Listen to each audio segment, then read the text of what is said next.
I'm gonna tell you this. I could probably count on my hands how many times I've cried, man.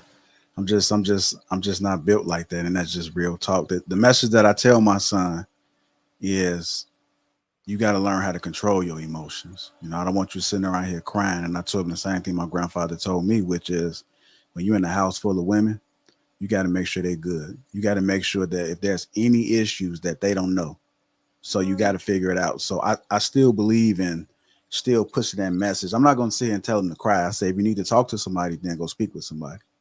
But under no circumstance are you to look less of a man.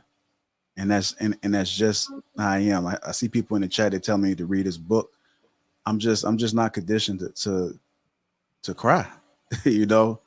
Uh, I I did speak with somebody and they told me that I was worried about everybody else but myself when my grandmother died. They said you still haven't had time to grieve yet because you're so worried about everybody else.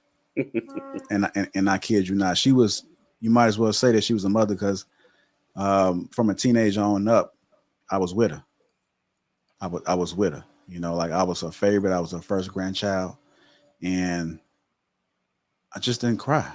I mean, like I knew what time it was. I knew that the time was coming. I was by her bedside, but I just had to make sure that everybody else was good because I knew I was gonna be okay. Yeah, man. Did you guys ever? You guys probably didn't watch Good Times TV show back in the day. There was a TV show called Good Times with JJ and the Black family. He Shan. said like it's a sleeper, like Y'all ain't old enough to watch I Good keep Times, telling you, man. I said I grew up in Cabrini Green. My building is in one of the opening shots. 911 North Hudson is in one of the opening shots on Good Oh, Time. okay, that's what's Yeah. up. Remember that? Do you remember the episode where the father died? Yep. And remember when she the damn when moms had exploded, Yep. she had to take on that masculine role. You know what I'm saying? That's exactly what JR is talking about. Just holding it all in, even when his people died and passed away. JR was making sure everybody else was good. But JR, when you got alone, when after you made sure everybody else was good, did you let everything out? Did you always hold that in? I mean, I had a moment where like I would think about it, like I had a dreams and stuff like that, but it wasn't nothing. It wasn't nothing that held me back. Like nobody seen it. So it was just something that I was just reflecting on. So I'm not gonna sit and act like I'm this superhuman, but I just take pride in being a man. I just take, and maybe that's not what a man looks like, but that's what it looks like to me. And so I'm gonna try to.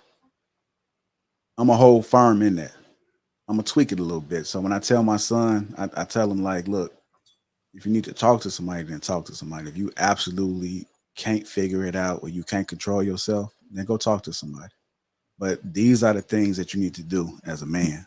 These are the principles that you need to live by. This is what you have to do. This is when I lead this. I might not be here tomorrow. Same thing my grandfather told me. He told me that every other day. Dad, don't say that. I said it's real talk. I might not be here tomorrow. These are the things that you have to do.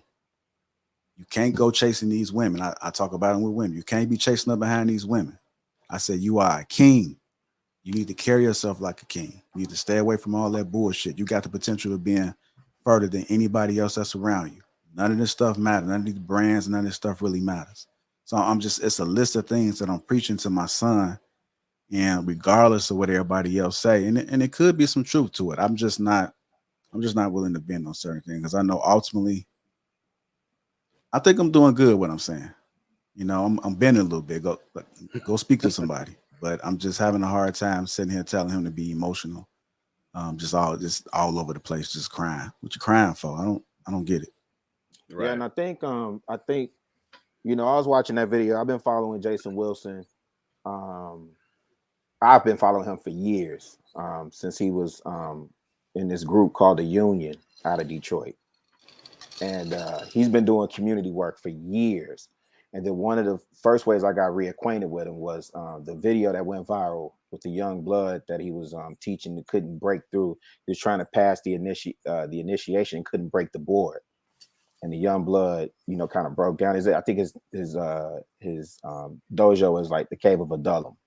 And so anyway, that video went viral, and I've been paying attention to brother. Actually, there's a lot of conviction in what he said. JR, I meant to send you this, bro. I remember on one episode, we was having a conversation about men being vulnerable and emotional, and you're consistent with your stance. But I think also to what Trill is saying, there's balance, right? I got an uncle that grew up, and the running story in my family is nobody has ever seen him cry, but my great granddad told him real men don't cry. And so when he would get whoopings, this is the story in the family. When he would get whoopings, he never cried, right? And they would whoop him harder and try and break him, and he never cried. My stepfather, now I did pick some of that up from my uncle, but my stepfather really kind of set the tone for me.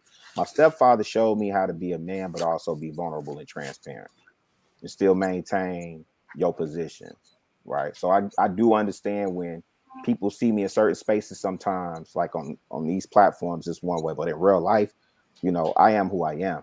And I'm thankful for the brotherhood that I'm surrounded by, because I do have brothers I can go to and say, hey man, I'm dealing with this, or I'm going through this. And we pour into each other and we hold one another down. And y'all don't know just like how important that is, man.